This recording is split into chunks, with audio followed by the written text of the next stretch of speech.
prime-time local news, serving the Lakeland and Midwest regions. Hello, happy Friday, long weekend edition. We got a good show. Brett Kissel's on the show a little bit later. Yeah, I know, very cool. So he'll be joining us a little bit later. Josh is working on some sports. Always working on some sports. Josh but Ryan hey, sports. It's going to be an exciting weekend for Lloydminster Bobcats fans. New additions to the rosters. They take on Drayton Valley, and the Barons remain undefeated in Lakeland football. Yeah. All right, very exciting. And Gerard working on agriculture as always. Yeah, folks are pretty excited. Some folks are being able to get some combining done, but what we're going to talk about today is another in the edition of the Equine Information Series, and this time it's about artificial insemination in horses. All right, well, we look forward to that, but first we're going to toss it over to Elise with the update from the RCMP. Awesome. Thank you so much, Michaela. We do start off tonight with updates on two separate incidences that took place on Tuesday evening. The first, at approximately 3:30 p.m., Kid Scotty RCMP responded to a report of a suspicious vehicle in the area of Range Road 20 and Township Road 522. Witnesses advised the truck drove through a ditch and fence, and the two suspects fled on foot. The Lloydminster RCMP Police Dog Services arrived on scene, and suspects were arrested. One of the suspects was sent to hospital for minor injuries and released back into custody. 28-year-old Kyle Sousay and 28-year-old Alex Cardinal were both arrested and charged with a resisting arrest and possession of stolen property over $5,000. Sousay remains in custody and will appear in court on October 9th, and Cardinal was released and will be in court on October 23rd. Getting into the second incident now, Kid Scotty Lloydminster, along with Vermilion RCMP, responded to a suspicious person at rural property Westminster, Lloydminster. Police recovered a firearm at the scene where the suspect was seen leaving a driveway of a rural home. The male had injuries consistent to a gunshot wound, and he was later transported by EMS to the hospital where his injuries were deemed non-life-threatening and was put into custody. Officers contained the area in an effort to see if there were individuals left at the scene. After several hours, an additional male was located and reprimanded. No one else was injured, and both males remain in custody where they are not cooperating with RCMP. Police do not believe this was a random incident, and there is no risk to public safety.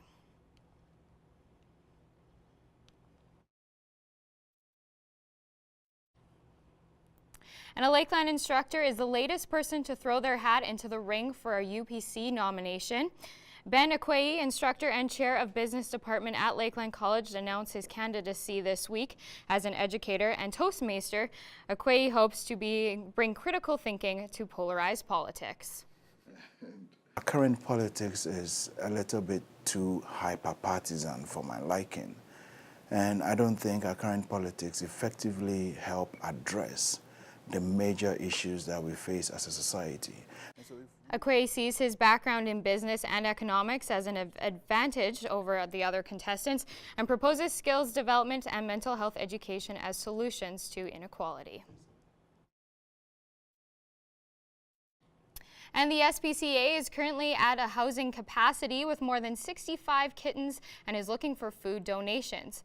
Dry kitten food is the most recommended as kitten food is more protein. It's important that when they are young, they are getting a kitten-specific diet. There is no target amount of how many bags of food they receive, as every donation is welcome and being put to good use. Cat has their own, and kitten has their own preference. Certainly if it's kitten food, there's lots of different varieties out there. So we don't really like to say, well, one food is better than the other. Like I said, as long as the kittens are eating and have food available to them, like I said, and the more variety we have, because some kittens are fussy. If you want to help donate but are unable to go to the SPCA, online donations requesting to go to kitten food are welcome. And if you're unable to stop at the store, you can also drop off a cash donation.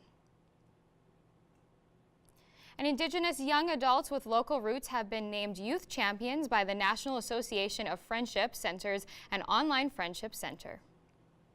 Rayanne Harper has been named as a Friendship Center Youth Champion by the online Friendship Center New Journeys.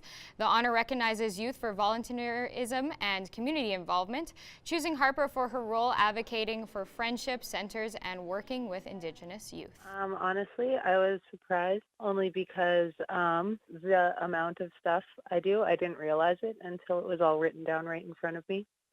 But it makes me very proud. Harper also represented the local Friendship Center when she took part in indigenizing the Senate this past summer. Levi Wolf is also another local college student being recognized for his work with Indigenous youth.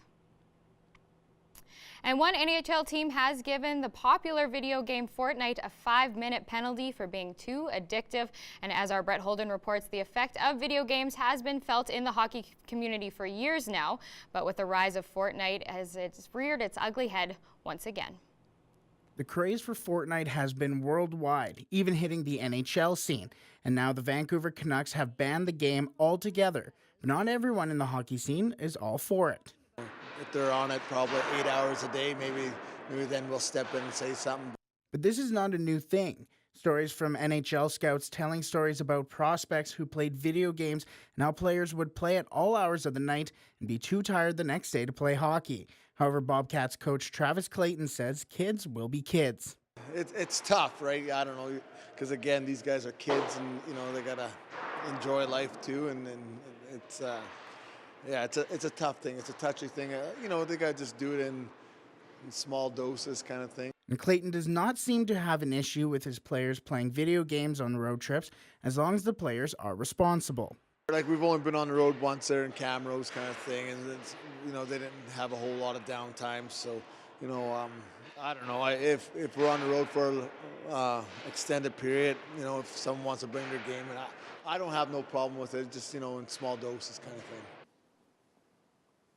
The Vancouver Canucks are the only team in the NHL who have banned the video game.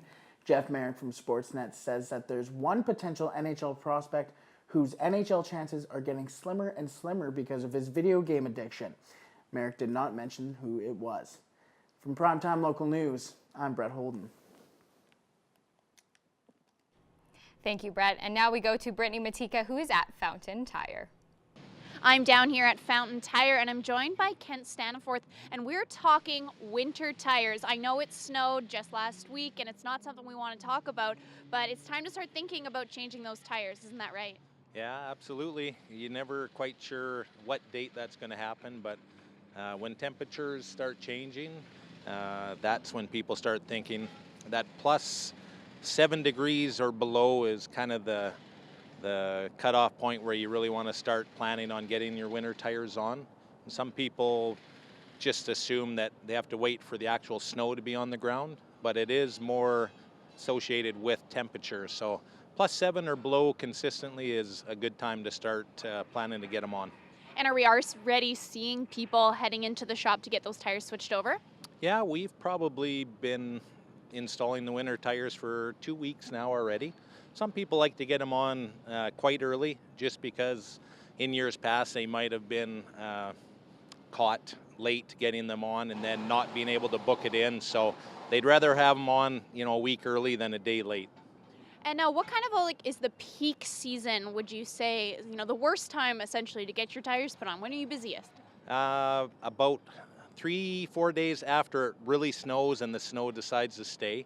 At that stage, bookings can get up to 2 weeks ahead of time, and it seems hard to believe when you phone in asking for an appointment and we say it's 2 weeks to book, but there are a lot of people now that run 2 sets of tires, so there is a lot of labor involved and a lot of people to get done that winter tire changeover process, so it takes a long time. I do encourage people to plan ahead and get it done, like I say, a week early rather than a day late. That's very good advice. I know I need to get my winter tires. Well, thank you for all of that information, Kent. And we're going to have more coming up from Kent later on in the show. But right now, we're going to head back over to the studio and check in with Michaela to find out what's going on in the rest of this week's forecast. All right, thank you, Brittany. Well, I guess 'tis the season to get those winter tires on. We're at 8 degrees now, so just one more degree until you need those tires. Currently sitting at 8. It was a beautiful day here in the border city. Lots of sunshine, and it felt quite warm compared to what we were seeing the last few days, especially weeks. And as we look at those records, 24 degrees back in 2003 and then -10 in 2000. As we look towards our satellite radar, not a whole lot of activity. There was a couple of patches of precipitation, but nothing into our immediate area that affected us today. We could see some overnight flurries in the upcoming days, but nothing tonight. Here's a look at our watches and warnings. None currently in effect. No frost advisory as of yet, and there shouldn't be one. We were quite warm today. As we look to our current temperatures across the map, 10 degrees in Edmonton, back into the double digits. Jasper sitting at 11, Edson at 10 degrees. And then as we move over into Saskatchewan, a 10 in North Battleford, 8 in Saskatoon, 8 in Prince Albert, and 6 in Melfort. So these temperatures are much warmer than we've been seeing in the last few days. As we look to our broadcast area here, North Battleford, currently sitting at 10 degrees, sunny in the area. Overnight, dipping down to -5, going to feel more like -8, 9 range. Tomorrow, sunshine and a high of 9 degrees. And then tomorrow for Cold Lake, a high of 6 currently, dipping over to -5 tonight. The clouds are going to start to dissipate overnight and then back in tomorrow, 7 degrees for Cold Lake. Currently sitting at 8 here in the border city, also dipping to -5 overnight.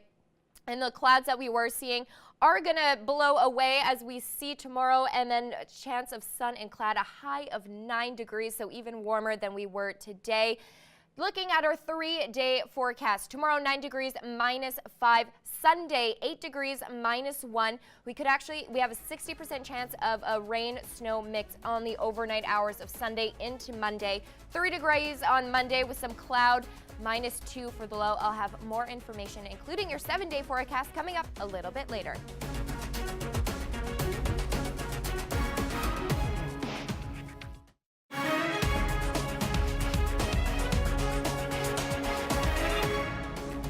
Welcome back. Well, another topic at the recent Equine Information Night was artificial insemination. So let's find out that horse owners from around North America are benefiting from an Edmonton area facility. I find that many clients that used to go to US up to a few years ago, now they're staying close to home and bringing the mares to have the procedures done here in Canada. Dr. Andre Chavez is originally from Brazil. He has done some reproduction work in the States and since 2017 has been with Delaney's Vet Services in Sherwood Park. So we work with mares and stallions. With stallions, we collect and ship semen, we freeze semen, we do training of young stallions. With the mares, we do all the way from like the artificial insemination to embryo transfer. Dr. Chavez speaks about these procedures which at times become necessary to tackle infections and metabolic issues that affect fertility. These could include cysts and tumors in the ovaries. One of the techniques that we have been doing quite often is the embryo transfer, which allows not just older mares to have a foal. Oftentimes we can get multiple foals from one mare in a year as well. With cases where I worked in the past where we had like 9 foals from a single mare in a year. He says as the technology has become more readily available, people are doing these procedures in Canada. He says the bigger challenges are on older mares, say after sometimes a 16-year career. So techniques like the ones we just talked about, the embryo transfer, insemination, definitely can help these mares to conceive. We do other situations like with stallions, we freeze a good amount of semen, which allows us to send to other places of North America and other places of the world as well. The price of semen could vary from about $1,000 to $10,000 or even more. Local horse lovers walked away with a wealth of information and a new resource facility. We're having the opportunity to go around the province and doing some seminars, getting to know a little better some of the vet clinics that we end up working a lot over the phone by receiving some of those patients. And that's our agriculture report in this round. Let's check those agriculture prices.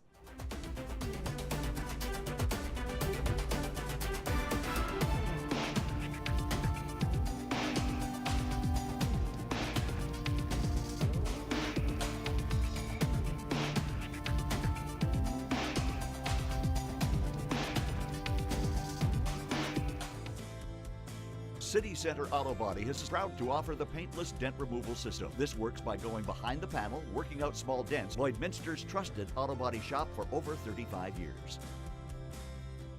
Thanks very much, Gerard. The Lloydminster Bobcats have 3 new additions to the roster in defenseman Andrew Hunt, forward Ethan Mack, and goaltender Curtis Meagher, the latter who was acquired from the Estevan Bruins in exchange for Nick Saunders.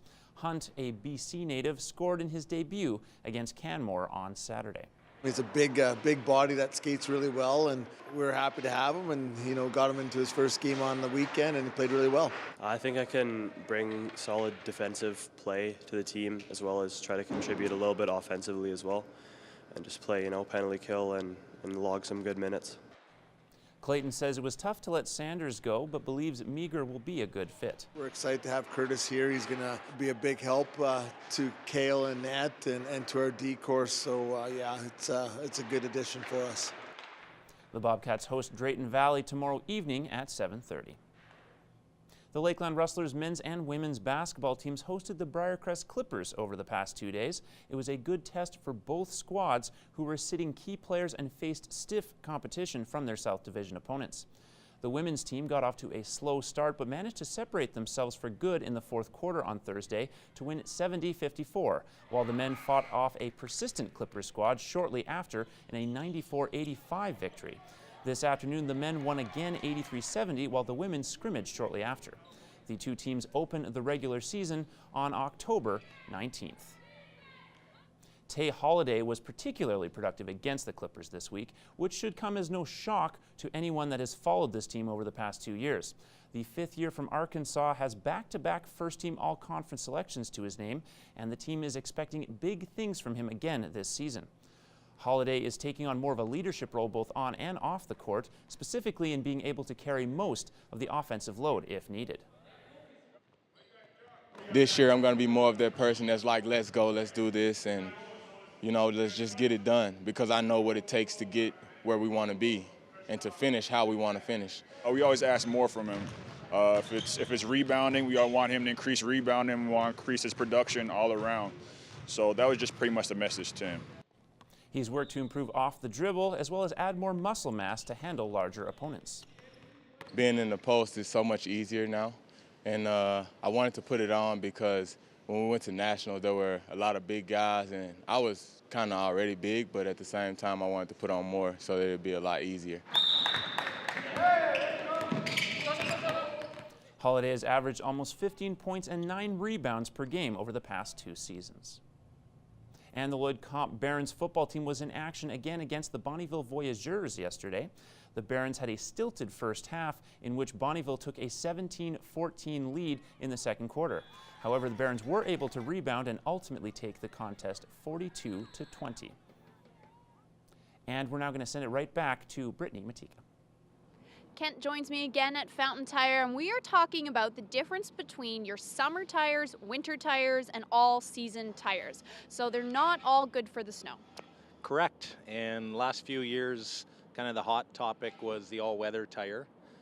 Prior to that, typically you either had an all-season tire or a full-fledged snow and ice winter tire. Highly recommend winter tires as being your first choice. It comes to be a bit of a financial decision, and for some people, whether you have somewhere where you can store your summer tires. So there is some things to consider whether you can purchase the winter tires or not. But for winter traction, there is no beating a full-fledged winter snow and ice tire. That being said, the all-weather tires now are tires you can run year-round, but have passed certain winter driving conditions and have been recognized with the Mountain Snowflake icon to recognize it as a tire suitable as a winter tire alternative, I guess is the best way to say it. For instance, in some places in BC, some roads in BC, they mandate a full winter tire. These all-weather tires allow you to pass those highways without having to buy a winter tire. So for some people where, whether it's finances or the storage issue, an all-weather tire fits their purpose better.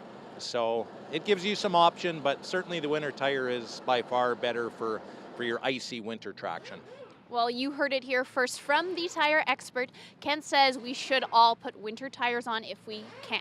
Correct. Perfect. Well, thanks for that information, Kent. And we're going to have a little bit more from Kent coming up later on in the show. But right now, we're going to head back over to the studio and check in with Michaela to find out what your Thanksgiving long weekend forecast is going to be like.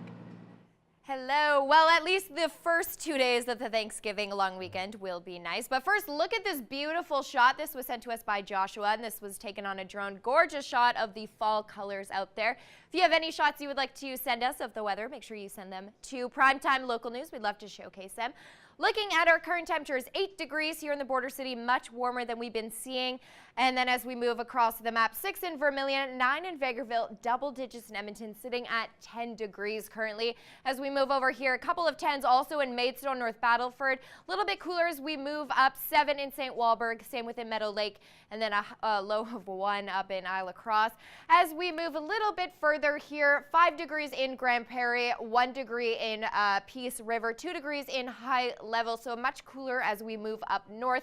Over on the Saskatchewan side, 0 degrees in Buffalo Narrows, and that's the same story in La Loche, and then 2 degrees in La Ronge. So quite cooler in those areas. As we move to the south, 11 degrees in Lethbridge, same with Medicine Hat, some of the warm spots across the province here. 5 degrees in Banff and 6 degrees in Calgary, still much warmer than they were seeing earlier in the week, especially when it was chilly and they got dumped with snow, so that should be all melting here shortly. 4 degrees in Moose Jaw, 2 degrees in Regina. And then as we look to our wind chill over the next 48 hours, we should be dipping down to -5 overnight. Going to feel more like -8, though, around that 6 a.m. mark.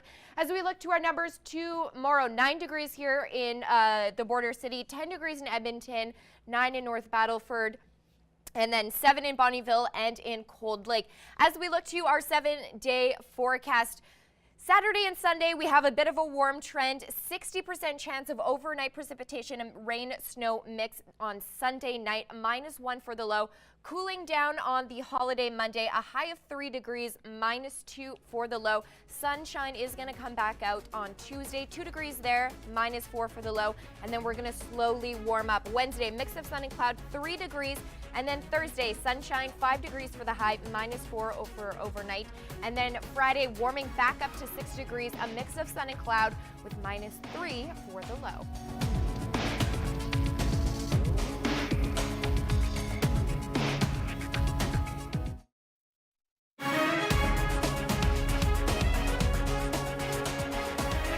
Hi, Doreen. We are very excited to have you on our show, and I'd like to introduce you as the Executive Director of Dogs with Wings, an organization that is very near and dear to my heart, and we welcome you. Thank you for joining us today. You're welcome. Thanks for having us. Of course, anytime. For people who don't know what Dogs with Wings is and what the organization is all about, can you kind of just give us a general idea of what you guys do there? Sure, as I'm holding a cat. As you're holding a cat, yeah. So Dogs with Wings, we breed, raise, and train assistance dogs for individuals with disabilities. We have guide dogs for people who are blind, service dogs for people who have physical disabilities, autism dogs supporting children that have autism. Our facility dog program, we have dogs at the Sheldon Kennedy Center, the Zebra Protection Center, Little Warriors, various victim service units around Alberta. And then our companion dog program has dogs for people that don't require access, but still need a trained dog to assist them in the home. Right. And so with that kind of training that they take specifically, can you kind of walk us through, you start them off with puppies and you have them pretty much through their early early development stages, and kind of walk us through what those puppies experience through training and learning. Sure. So we have our own breeding program. So we start actually on their 3rd day. So the 3rd day that they're around, we actually start their training with just being exposed in the whelping home to different types of people and sights and sounds and experiences, loud noises, bright colors, to get them kind of used to different environments.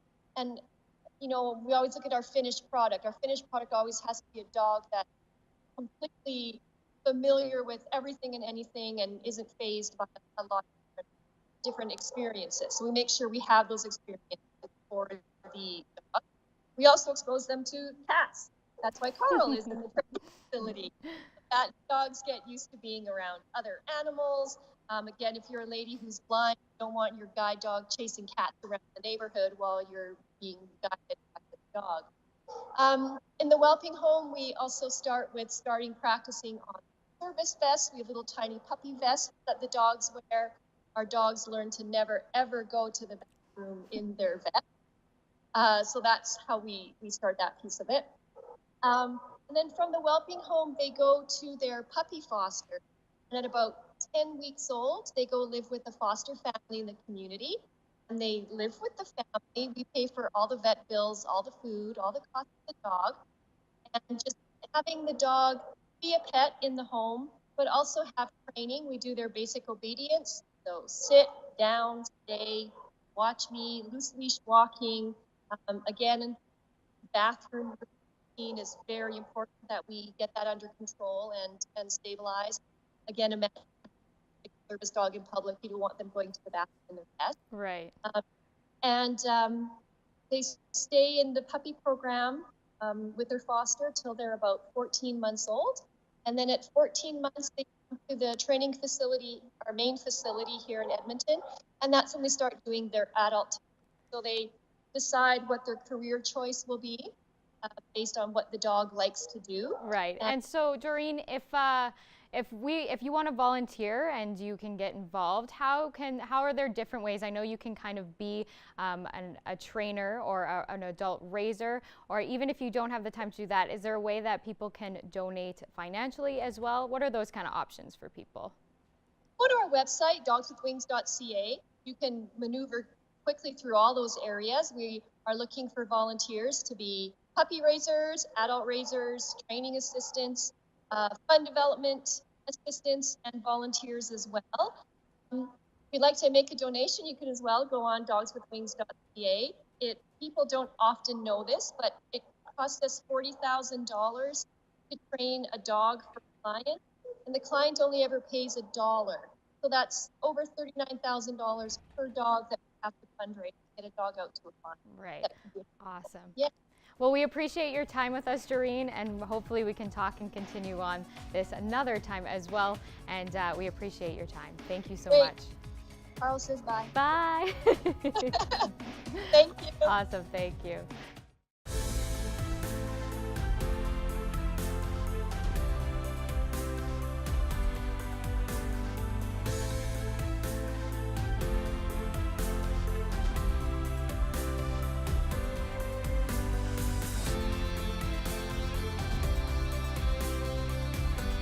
We're joined today by a very familiar face in this area, Brett Kissel. Brett is on the second leg of the We Were That song tour. Brett, I want to thank you for joining us, and I must say, first of all, congratulations. I see that baby number 3 is on the way. Well, thank you very much. Yes, that is the most exciting news of anything we've got going on in our lives right now, is waiting for the arrival of our next little baby. And is it a girl? We're not sure. We're going to find out, and when we do, there'll be a great gender reveal video for this next little baby. Excellent. Well, you guys have been so great with being interactive and involved on social media. And I guess another congratulations with your latest CCMA award. Tell me about that. How does that feel? Thanks. It feels great, to get recognition from your buddies in the business and everybody in general from the Canadian Country Music Awards. It's always so special. We led the way with nominations this year, tied with the great Saskatchewan girl and our very good friend Jess Moskaluk. So the awards this year was a lot of fun. Now, tell me about this leg of the tour. Obviously, the first one was very busy and you had your family along too. Is Cecilia, will she be with you and the girls this time as well, or are you doing this part solo? I could never do the whole thing solo. Just with the logistics and the way that our buses were working or whatever, the first 2 weeks have been solo. But then my wife and my daughters and our wiener dog, Charlie, are going to join us for the rest of Canada. I'm in the Maritimes right now. I'm in Charlottetown. We did the Arctic, which was amazing. Every territory we did. And then we work our way from the East Coast again to the West Coast. And then we're actually wrapping up in Alberta, where we've got 4 gates to cross the finish line back home, where we will play in Drumheller, we'll play in Slave Lake, Lac La Biche, and then my stomping ground, Bonnyville, Alberta, on December the 7th. Well, this must be so exciting for you, Brett, and everybody around here is a huge fan because you did grow up in this area. What happens after the tour, shuts down? Is it a little break over Christmas, or is it still work? It's a bit of a break over Christmas. I am gonna sleep. I am gonna have a few cocktails with my friends and my family. Rest assured on that, especially at Christmas time. But then the beginning part of January, we're gonna play New Year's Eve in Halifax. I'll fly from Halifax to Nashville, where I get to play on the Grand Ole Opry at the beginning of January. And then I will come back up to Alberta, where I'll just sit and wait and rest and be with my family as we await the arrival of our next little baby, who will arrive. Due date is February 2nd. So right around that time, I'll be watching Oilers hockey and waiting for the new baby. Brett, you have so much excitement and so many good things happening in your life. I see the crowd's reaction when you play, and they all just seem to be so excited and so into it. And you always have that energy when you come on stage. How do you keep that up when you've got so many dates and you're doing interviews and you have so much stuff going on in your life? What are some of the things that you do to just keep going? And obviously it's got to be a very tiring schedule. Well, the schedule is definitely grueling, and we're very busy. But I got to be honest with you, I don't find it to be work at all. And trying to find the energy, for me, it's easy because I get to do the best job in the world, get to be on stage. And I never thought about it this way until I was talking with some fans the other night in the Arctic that said they're so happy that I can bring some positivity to an area like that and to bring our show to an area that doesn't get it. And I thought to myself, I'm one of the lucky ones that my job is so positive and I get to stand up on the stage. People will forget about their troubles for 2-3 hours as they're just having a good time. I don't know why I got so lucky with this life, but I'm very, very blessed. I don't take it for granted. All right, Brett, well, we are out of time, and I thank you so much for taking the time to speak with us today. One quick question. What's your prediction for the Oilers this year? Stanley Cup, baby. We're going to win it. All right, well, maybe we'll chat with you a little bit later in the season about some hockey. But again, thank you for joining us. Good luck with the rest of your tour and with the new little baby on the way, too. So exciting. We look forward to your announcement. You betcha. Bye for now. Awesome interview with Brett there. Looking to our 7-day forecast, a warm Saturday and Sunday, at least 9 degrees tomorrow. High of 8 on Sunday. There is a 40% chance precipitation overnight. That could be a rain-snow mix, but otherwise it will be clear of snow. 3 degrees on Monday. That cloud cover is going to come in, and don't forget you can head out to the Vermilion River to take part in the canoe or kayak. They're going to try to break the Guinness World Record there. And then Tuesday, a high of 2 degrees, -4 for the low. Wednesday, 3 degrees, and then we warm up again on Thursday. 5 degrees, sunshine, -4 for the overnight low. And then Friday, a mix of sun and cloud and a high of 6 degrees. Not too bad for Thanksgiving, at least. If that's all we get for the next 7 days, it's just a steady. It goes up and down, up and down. Well, you have a 2, 3, then a 5 and a 6. There you go. I did it on purpose. Good. There you go. Finally. Okay, we have one more debate because we were asking, do you do ham or turkey, cake or pie? It's cake for me, especially if it's ice cream cake. It's got to be cake. Saskatoon berry pie. Not even close to ice cream cake. Oh, come on. You're going pie? Pie. Pie? Break the tie. A good pie starts with the crust. Break the tie, Michaela. I vote neither. I don't like dessert. Oh, I'm sorry. I don't like pie. I don't like cake. So I hate ties so much. Not even you ice hate cream. Pies? Ties. You left us in ties. tie. Okay, well, if I had to choose one, it would be cake. So there we go. There, tiebreaker. Tiebreaker over. Let us know your Thanksgiving dishes. We're going to continue the conversation into the next hour on CITL. We'll see you there. Yep.